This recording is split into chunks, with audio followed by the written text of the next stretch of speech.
I appreciate the wanting to ask questions about the bill from the senator from Parker, but I guess I'd like to say that this is not controversial. This is basic human nature. This is basic human respect and dignity.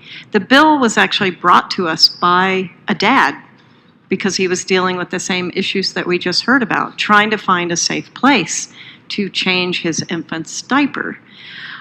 But what was said earlier disturbs me because there is a larger context on which was mentioned.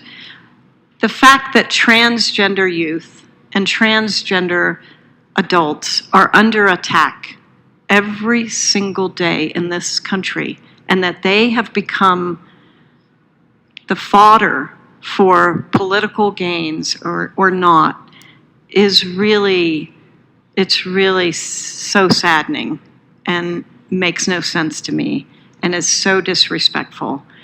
And I guess I don't understand why that is happening.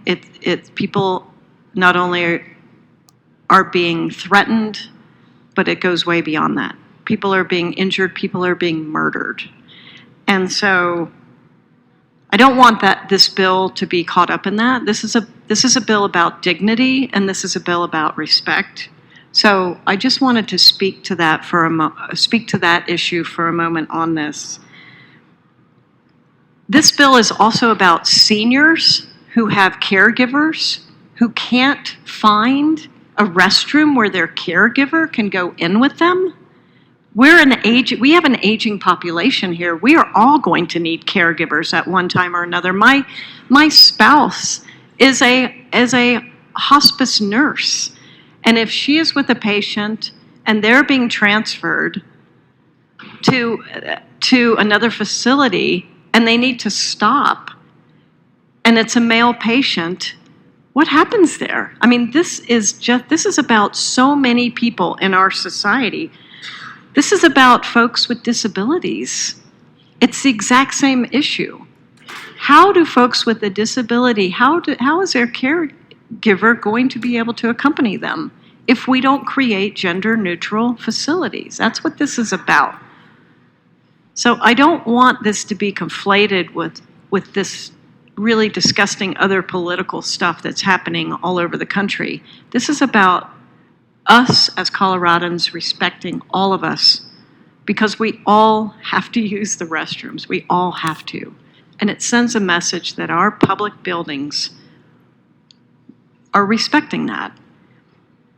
To the fiscal note, I'll readily tell you, this went through a lot of negotiations with the Department of Personnel in understanding the buildings, understanding who uses buildings. Are they public? Is it just for employees?